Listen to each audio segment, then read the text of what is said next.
So hello, yeah, we are live. Thank you very much for joining us and this great webinar. This is the June webinar, and we are here with Dr. Gordon Guyatt. Thank you very much for joining us and having these answers for us. This is very interesting. We've been having a lot of questions about the grade methodology, and we have 1 hour of just explain things, questions that audience usually have. It will be quite interesting, and I thank you very much. And Pleasure. You don't need any introduction for our audience. Maybe people know you very well. So thank you very much again. This broadcast will be recorded. It's being recorded on YouTube, and you can ask any questions actually during the webinar and afterwards if you want, and we will save your questions for later. So the first question, Doctor, is one of the questions from previous webinar that wasn't answered yet. So the first one is, what will happen if you have randomized control trials available and the evidence from this is considered indirect, but at the same time you have evidence from observational studies that would be considered more direct? Okay, so I'm going to try to use the board quite a bit, which I like to do.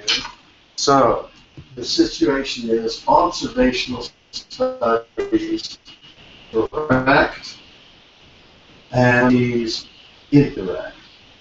So it's always useful to have concrete examples. Now, it looks better for the people there because when I look at the screen, that's hard to read. No, it will be fine. Okay. Yeah. All right. Okay. So, for instance, we're interested in geriatric patients, greater than 85 years of age. We have some observational studies, but the RCTs only included younger individuals. Okay.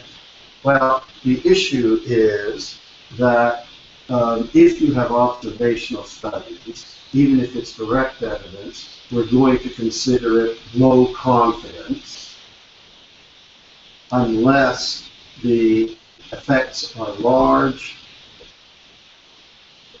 or there is a dose-response gradient. So those are the reasons to rate up. And the randomized trials, because they're indirect, they're going to go to moderate, but maybe rated down or inconsistency, or because we're worried about publication bias. Now, two situations. Let's say there's a situation in which the observational studies are direct, but there's no issue of large effects or dose response. So it's going to be low confidence in the estimates from the observational study. And let's assume that the only problem with the randomized trials is that it's indirect evidence. So that is moderate confidence. So what do you prefer? Moderate confidence or low confidence? I'm used to working with audiences. I'm going to use Carlos as the audience here. Okay, so what do you think? Are you going to prefer moderate or low? Yeah, You're going to prefer moderate. Yeah. Okay, so that's one situation where the only problem is indirectness. There's nothing to rate this up. Let's take a second situation. Turns out that the effects are very large and direct, so that the observational studies now lead to moderate. And the RCTs are not only indirect, but there's problems with risk of bias and problems with imprecision, and so at best, the randomized trials lead to only low confidence. What are you going to prefer, the moderate or the low?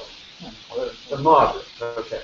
So the answer to the question, what do you do when the observational studies are direct and the randomized trials is indirect, is that you apply the full grade approach and you say, okay, overall, what is our confidence in the observational and what is our confidence in the RCTs? And it may be that indirectness is the only problem with the RCTs. Observational studies seldom get above low. You're going to believe the randomized trials. But what if the randomized trials have other problems that the observational studies don't have? Then you might believe in the observational. If it ends up this is low and this is low, then you have to consider both bodies of evidence because there's equal confidence in the two bodies of evidence. Clear? I think that's clear. Okay, good. So there is no one. So there is no one answer. It depends. It depends, which is the answer to a lot of questions. It depends. But the thing is, you can't just look at one aspect of the confidence in the estimates or quality of evidence. You have to look at the whole picture and judge observational, what's our overall confidence, RCTs, what's our overall confidence, and whichever one is higher, that's the one you're going to use. If they're the same, then you have to consider both. Perfect. Great. Well, let's see. The second question is what happens when your question and your guideline only have one single study? Can you use grade on single studies, or can you only use it on systematic review? Okay, so the first contrast was here between a systematic review and a single study.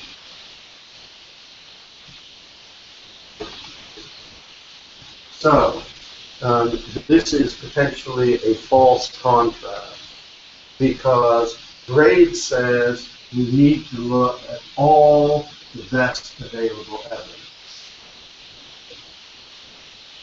Okay? So that's the starting point. If you don't have all the best available evidence, then anything that you're going to that's going to emerge is liable to be misleading, because any subset of the evidence is liable to be unrepresentative.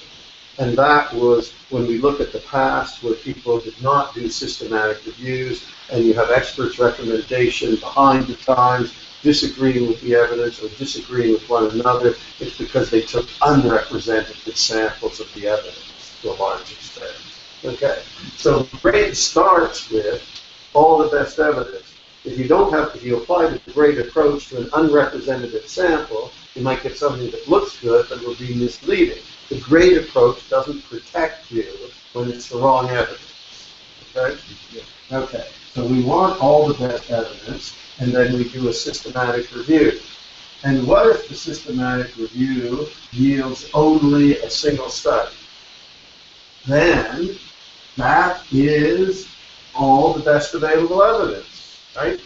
You've done your system. So it's not a systematic review or a single study. We're talking about situations when it's a systematic review and it just yields a single study. Situations that then becomes the best available evidence, and if that single study happens to be an RCT, then you have our risk of bias and our imprecision. With a single study, you're almost always going to be rating down for imprecision, indirectness, and publication bias. Inconsistency,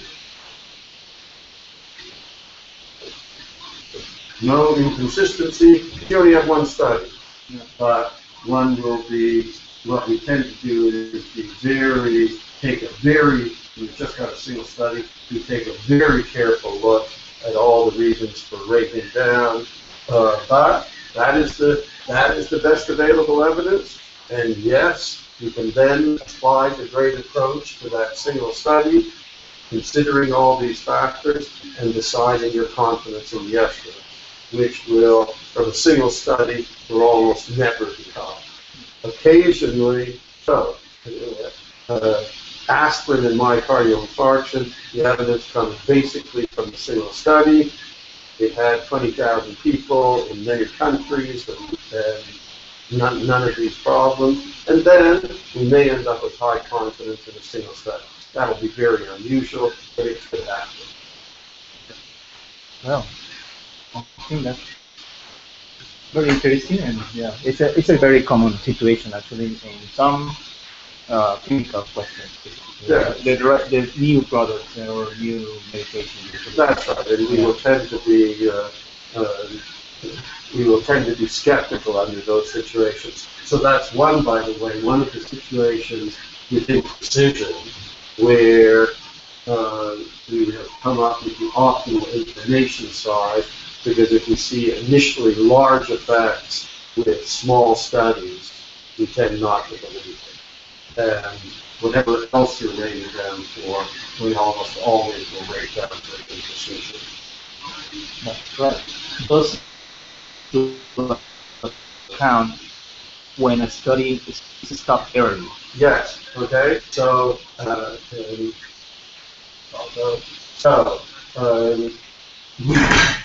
whoa. That's right.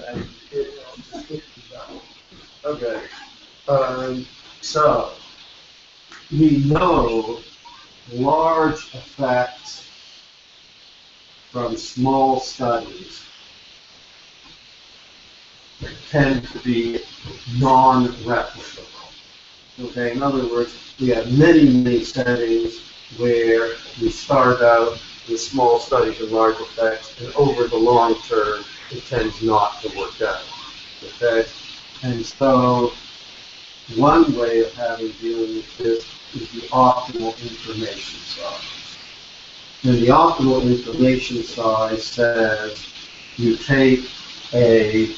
do a sample size calculation as if it was only one study, assume a modest effect, see how many patients you would need, and see if the available evidence meets that optimal information size. And with large effect small studies, it almost invariably will not. If people hesitate to make these calculations, we have rules of thumb in more than 300 events before we are going to go with this. Well, one particular subcategory of the small effects, of small studies with large effects, is stopped early. And we know that stopped early studies systematically overestimate the effects. So there are two reasons. Small studies with large effect, you have the issue of optimal information size, and you have the bias created by stopping early. So so the bottom line is we would tend to almost certainly think that such studies overestimate the effects, and the best they're ever going to get to is moderate confidence. That's right. We continue with another question about inconsistency. Sometimes you find yourself with a forest plot with several studies that are quite heterogeneous, visually and statistically, and yet they are all on the same side of the forest plot. Should we downgrade the quality of the evidence even if the results are pointing in the same direction?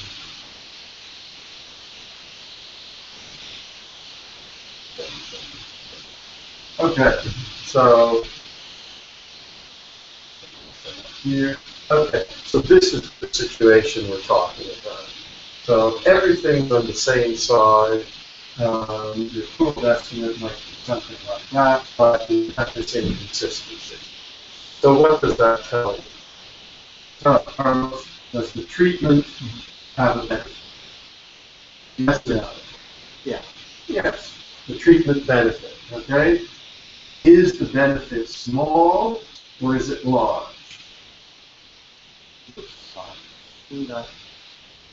In that forest plot, we will need numbers again. Okay. Note this and this, and the other one. Okay. How confident are you about small or large? Moderate, I would say. Okay.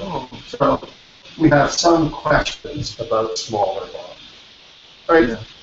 In other words, everything's in the same side. We're sure that there's a benefit, but the inconsistency in the results makes us unsure whether it's small or large. Okay? Now, let's assume that there is minimal toxicity, minimal burden, and minimal cost. Oh, that helps. Do you care whether the effect is small or large? Oh, no. This time. Probably not. not. Yeah. Right. So, if you don't care whether the effect is small or large, would you rate down your confidence in the estimate? Yeah, probably. Oh. Probably not. Probably. Right. Because it doesn't matter whether it's small or large, so we're confident, we're sufficiently confident of our estimate to support the recommendation in favor of the treatment. Okay? Now, let's say that there's lots of toxicity, lots of burden, and high cost. Now, do you care whether the effect is small or large? Yes, now you care whether the effect is small or large. And now, once you care with whether it's small or large, you will rate down for this inconsistency. So the bottom line is, if all the results are on one side, but there's still a substantial inconsistency and a high I-squared, low p-value for heterogeneity, and you're in a situation of a recommendation, you would say, okay, am I in a situation where there's minimal toxicity, burden, and cost? In which case, I don't care. The treatment is warranted even if the effect is small, and this inconsistency is not troubling. So you would not, under those circumstances, rate down for inconsistency. On the other hand, if there's lots of toxicity, burden, and high cost, and the effects were really small, these undesirable consequences. On the other hand, if the effect was large, you would give the treatment. But you aren't sure whether it's small or large, and under those circumstances, you're going to rate down confidence on the basis of the inconsistency. Okay, does the minimal important difference have anything to do with this? Yes. So, right. So, Carlos has mentioned minimally important difference. So, that has to do with the threshold. Okay? So let's assume we're in the situation with small toxicity, burden, and cost. Our threshold for giving the treatment might be here. Okay? So because of this, even if the treatment has almost no effect, then we won't, but even a small ready to give the treatment. And with the data just shown, one might be almost sure that they're to the left of that threshold, like the inconsistency. Let's say now we're in the situation with lots of toxicity, burden, and high cost. Now our threshold may be over here to say if we're in this range, because of the toxicity, burden, and cost, it's not worth giving the treatment. But if we're over here, then it is worth giving the treatment. But this inconsistency makes us unsure if the true effect is here or whether the true effect is here.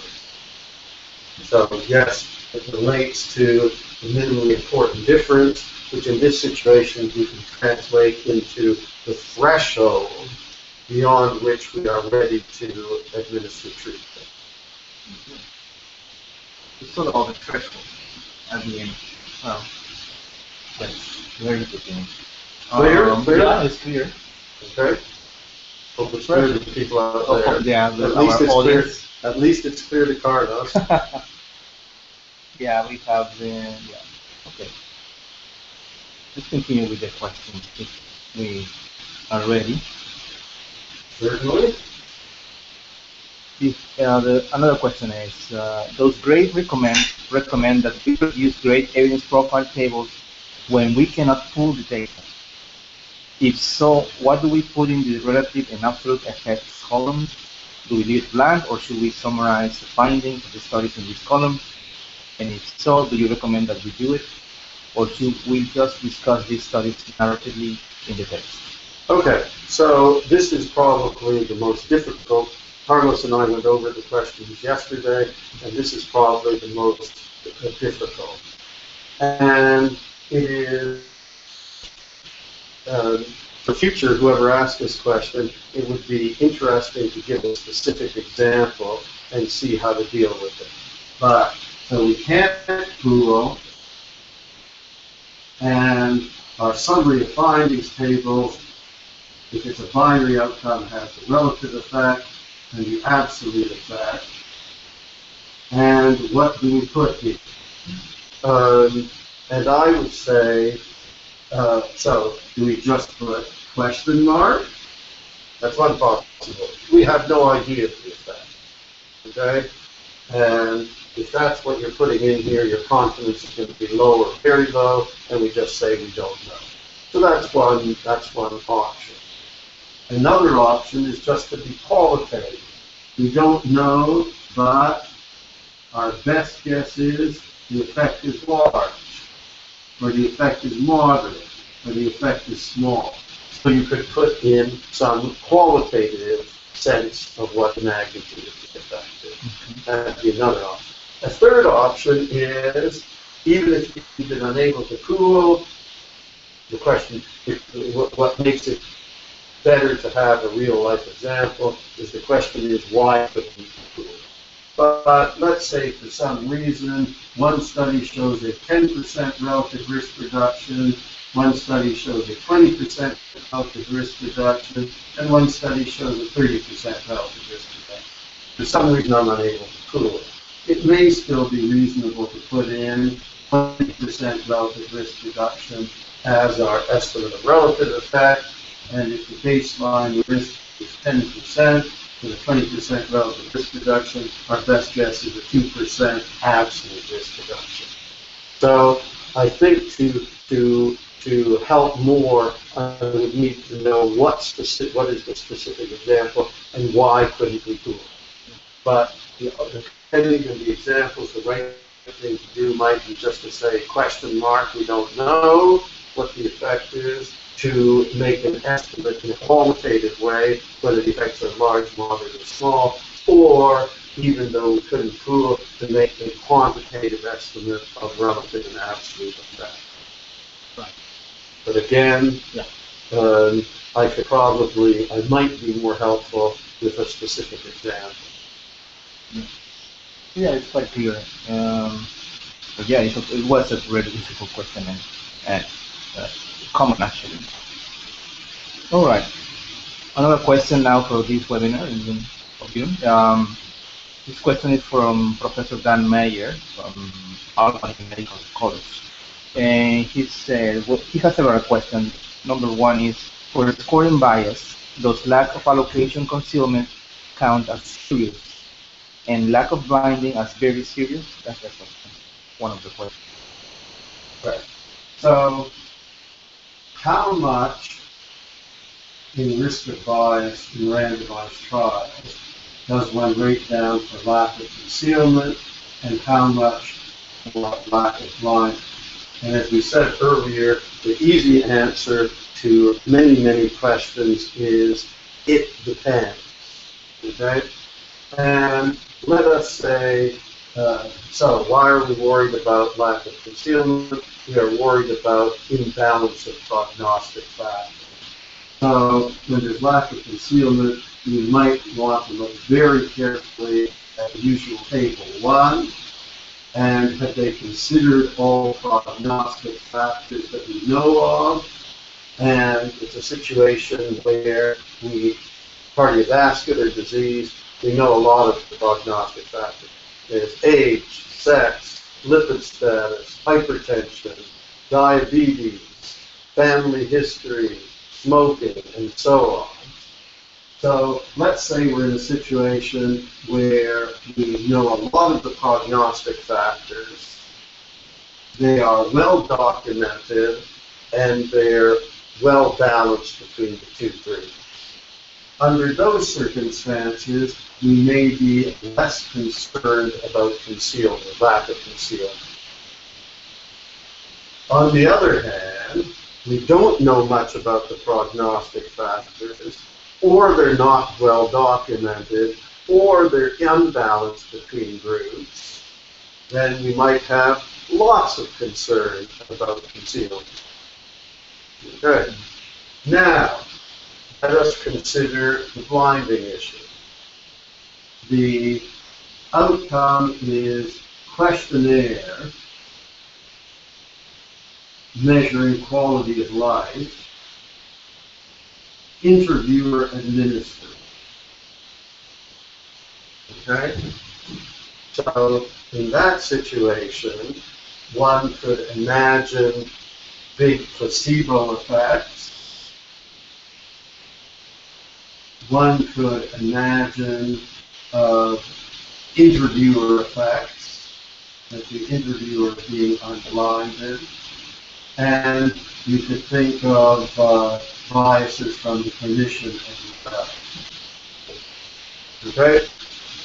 So under these circumstances, I'd be very worried about the lack of blinding. Okay? Now, consider the outcome is all-cause mortality. So, Carlos, if the outcome is all-cause mortality, how worried are you about placebo effects?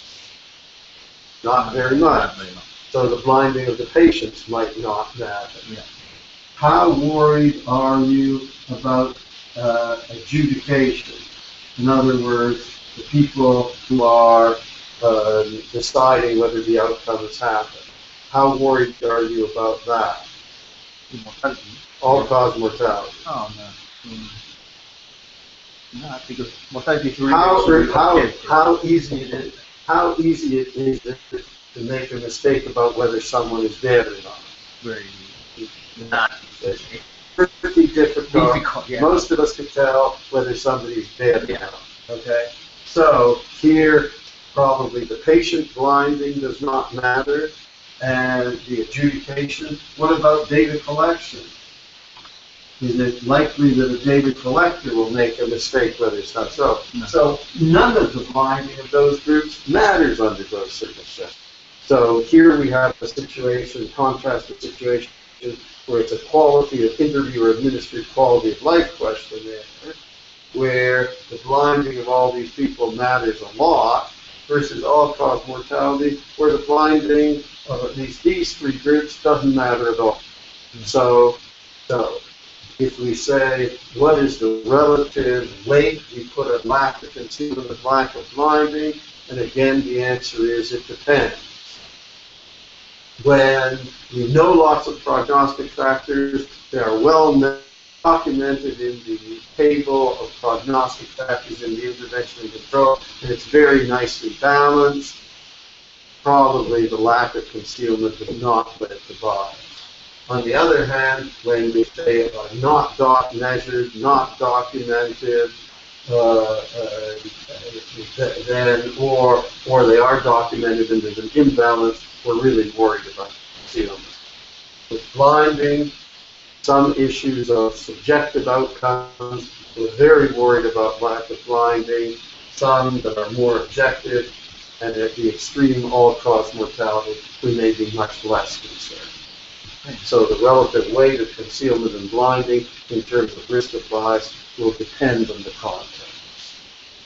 And that may be the cause of, in some occasions, observational studies can give the same results as a body of evidence from randomized trials. I mean, observational versus randomized sometimes gives the same answer or the same outcome measure effect.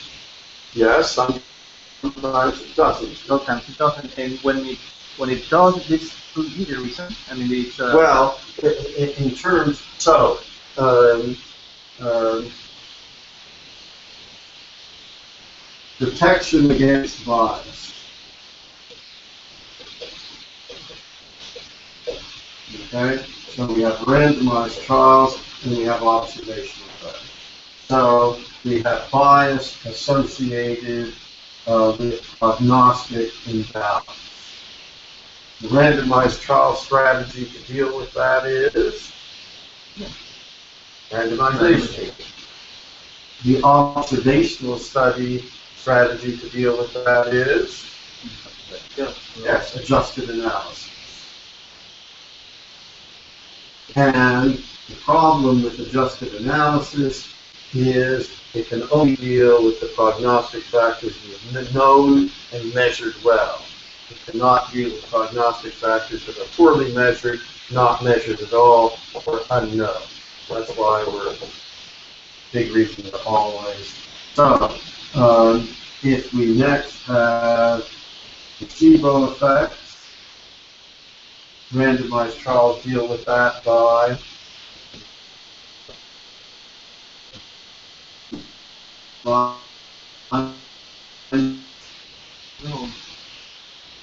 Line of assessment or what we just said, hard outcomes. Okay? Because you said a moment ago that if the outcome is all-cause mortality, we're not worried about placebo effects. So, bias in ascertainment, in other words, has the event happened or hasn't it happened? RCT to protect against it is, and this one is also is hard outcome, right? Because we just said that it's pretty difficult to make a mistake whether somebody is dead or not. Okay?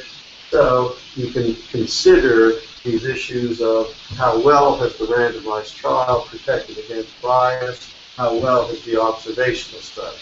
And if it's well adjusted, hard outcomes, we're in a safer situation, and if it's not well adjusted, not hard outcome. And if it's so, if this is well done, it's more likely you're going to get the same results as the gold standard, which is a well done randomized trial. That's very interesting. It's yeah, interesting. There is this tendency of wanting to give recommendations, specifically when evaluating health technology assessment or the new way of effectiveness or comparative effectiveness research. They want more evidence, and sometimes there are not enough randomized trials. They want to go to these observational studies. Well, Gray would still say, in the absence of a large effect or dose response gradient, we are, even if it's a well done observational study, in general, we are very, even after adjustment, we're very worried about prognostic imbalance, and that's why we start with low confidence. Yeah. Great. Okay. Perfect. The next question is, if I have time. Yeah. The next question is, for scoring indirectness, how do you determine if the outcome measure is a patient-oriented outcome or disease-oriented outcome when it is scored for depression, such as the HAM or DAG, when it is scored for depression? Well, okay, in general, we have patient-important outcomes, and we have surrogate outcomes. And how do you tell the difference between a patient-important and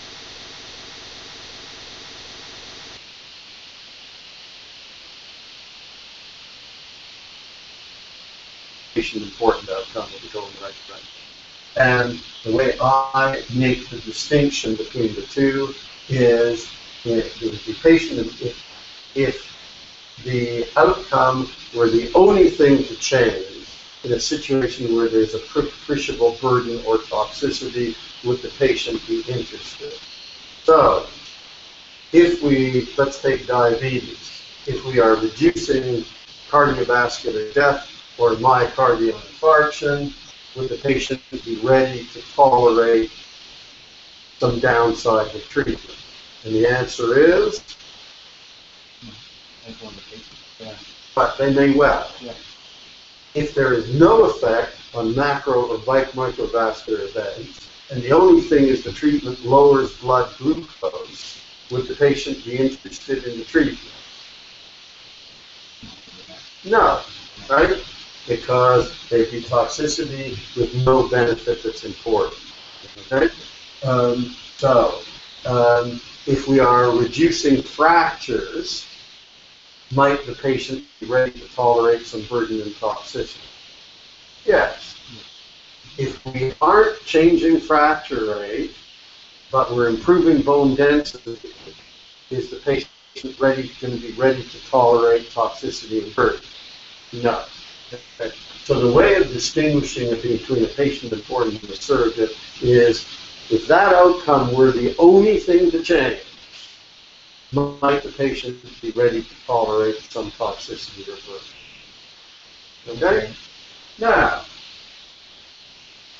in depression, what we are interested in is the patient's symptoms, feelings of depression. And then we have these questionnaires, ARMG, or BEC, whatever.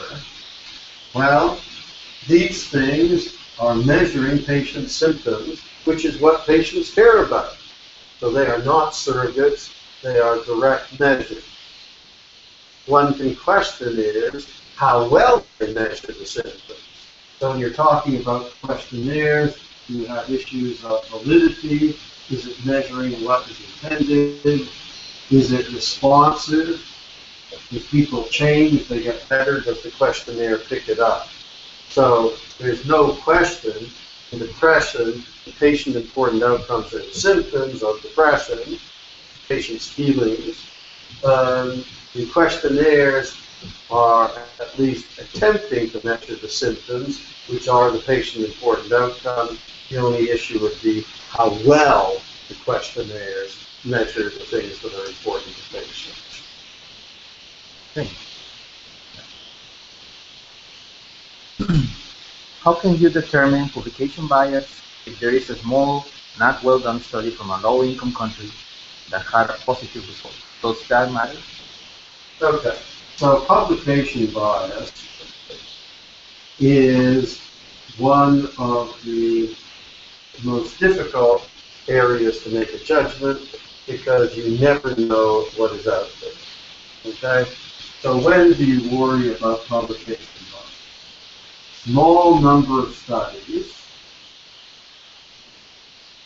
Studies have small sample size. And they're all industry sponsored. That is a potentially lethal combination. So we're more worried when there's a small number of studies. We're more worried when they have small sample size. And if you put those two together with industry sponsored, we're quite worried. It was said here, a low-income country. And was the only one? I'm not sure. I honestly don't know whether that bears on the likelihood of publication bias or not. Is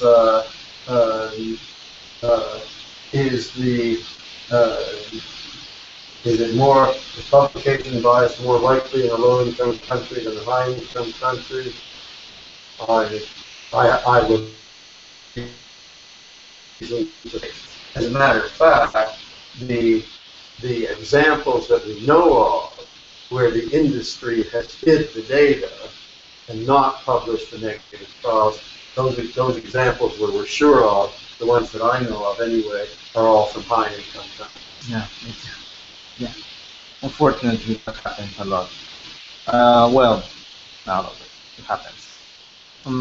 What level of effect size will be a large or very large effect strength of point add-on? Okay, so for large, relative risk greater than 2, relative risk relative risk is greater than 2 or less than 0.5. So a relative risk reduction of 50% or more we would generally consider large and contemplate the possibility of raising up. Very large,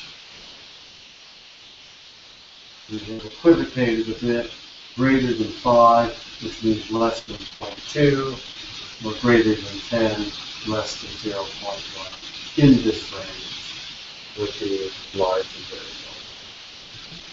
As a rule of thumb. As a rule of thumb. And all of these things are just guides. You really have to look at the particular situation. But those are the rules of thumb. Okay. Perfect. This question is from Susan.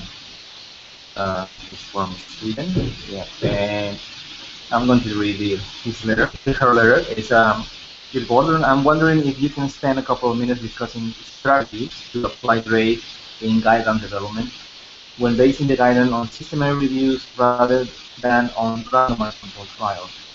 I'm quite familiar with the grade approach for assessing the body of evidence when it consists of randomized controlled trials.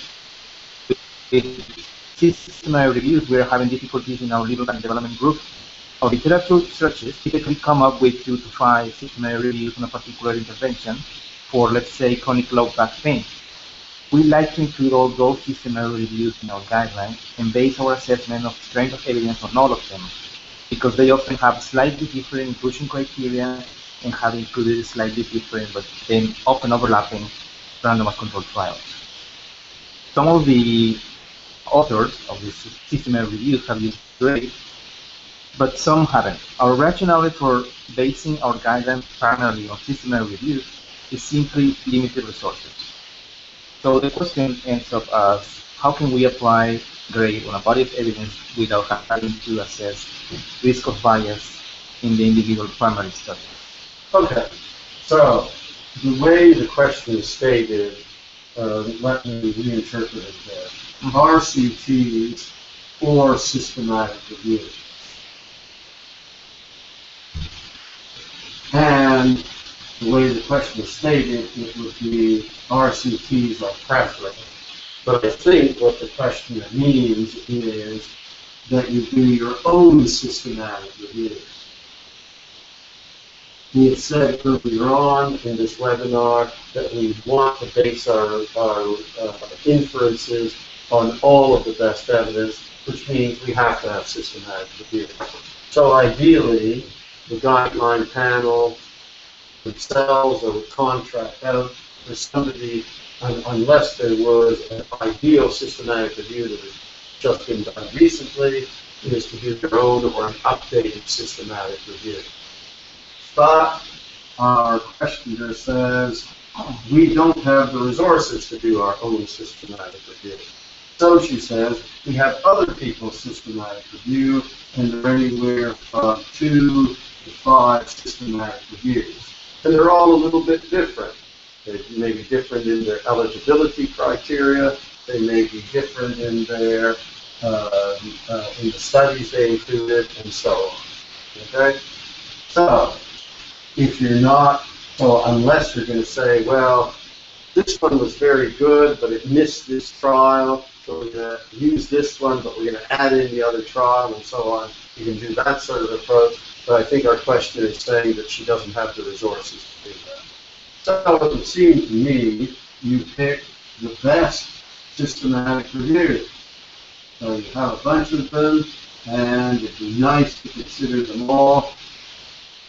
I'm not sure how one would take a little bit of this and a little bit of that, but my inclination would be to pick whatever is the best. Now, what makes it the best? Well, the questioner said, how do I judge risk of bias if I don't have the resources to go back to the individual studies? Well, one thing that makes a systematic review best is it would have a good risk of bias assessment. So it might have all the studies, and it might have concealment and blinding, and loss to follow-up, and rate each of the studies on those criteria. Okay, so what can you do when you don't have the resources to go back into individual studies? You do a review that tells you about the risk of bias. And in terms of mixing and matching, perhaps the best review, let's say one review has 10 studies and did a good assessment of risk of bias. Another has 15 studies and no risk of bias. So this one is more comprehensive, better search, or maybe more up to date. One could say, well, we'll base our risk of bias assessment on these 10, but base our pooled estimate on the one with 15. So you can do some mixing and matching where you get one piece of information is best in one study, and another piece of the puzzle in terms of the information is best in another systematic. So that would be, so in general, you pick the best systematic review, but it may be that one element in the puzzle, if you will, such as risk of bias, is best in one, and you use that, and another element, such as comprehensiveness, and so looking at precision and consistency, is better in another. So you can do some mixing and matching between the systematic reviews you have available. Okay. Great. But it's a second best, right? I mean, the best thing, the ideal would be to take the best systematic review and correct its limitations. So correcting its limitations might mean do a better risk of bias assessment, or a more comprehensive search, or a more updated search, or a appropriate subgroup analysis, or it could be various ways that the best systematic review may nevertheless be deficient, and ideally what you would do is update it and do whatever assessments are necessary to make up for the deficiencies in what you have available. If you have the resources, that would be the best. Yeah, obviously the systematic review would be the best. We hope that if you know what you're doing, your own systematic review, if you don't know how to do a systematic review, you might as well use what's out there. But if you don't know how to do it, it will also be difficult to judge what's the best one. So we're assuming that people understand systematic review methods. Okay. Perfect. So last question is from Raquel Halfon from the American Psychological Association, and it's about the DECIDE project or the DECIDE approach. For those who don't know what DECIDE is, it's a methodology. I'll explain what DECIDE is. So a while ago, the great working group put together a proposal to the European Union, which the European Union smiled kindly on and gave us 3 million euros. And with these 3 million euros, we are trying to develop the optimal methods and test them and find out the optimal of presenting information to different groups. So information in systematic reviews and in guidelines. And the groups are clinicians, and that's called work packages. That's work package 1. To patients or consumers, that's another one. We're interested in policy decisions. We're interested in coverage decisions, should the government cover, and we're interested in diagnosis and diagnostic tests. Okay? And so it's important. So we have all these target groups. And then we are we're also interested in electronic platforms. So there's actually 2 electronic platforms emerging from the side. One is called the Guideline Development Tool, and the other one is the MAGIC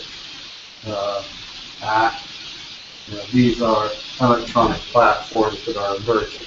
So the decide involves all of this. It involves trying to get the best methods of presenting information, systematic reviews, and guidelines to these different groups who are the targets, as well as producing electronic platforms.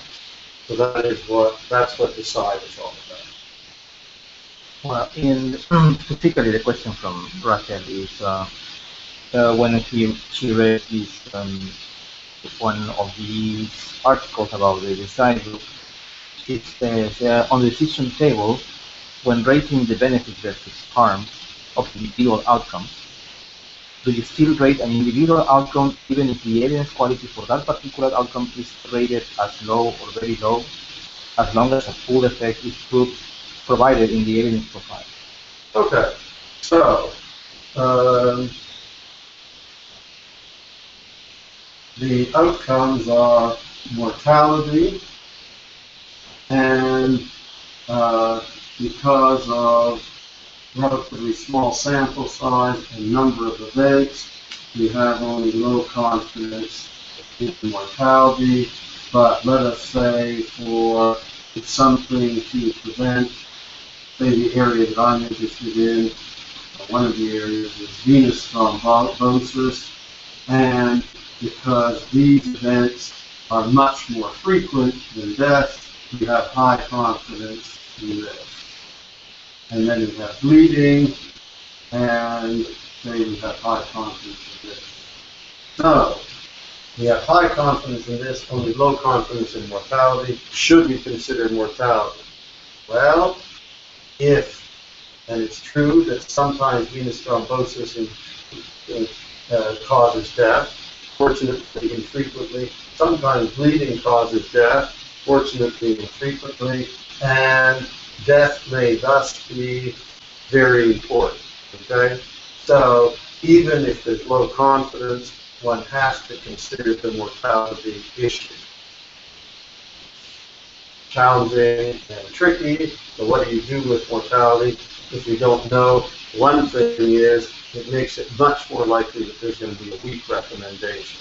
So if for one of your critical outcomes you only have low confidence, it's not that you ignore that outcome, it's that you consider you only have low confidence, and a weak recommendation will come from this because you only have low confidence in one of your critical outcomes. Right. Okay. She says, on the same decision table, when doing the overall rating of harms/benefits across outcomes, is it based on the ratings for the outcomes being critical as opposed to important? Or is it irrespective of that and simply based on the overall picture of benefits versus harms across all outcomes for which there is available information? And the question is about quality of evidence, is that right? Yes. Okay. So, synonyms, quality of evidence, certainty of estimates and effect, or confidence in estimates and effect. These are all synonyms. Okay, so the issue is how confident are you? And as we have these situations, for outcome A, we may have high, and for outcome B, we may have moderate, and for outcome C, we may have low. So what does one do if we're going to now make an overall rating?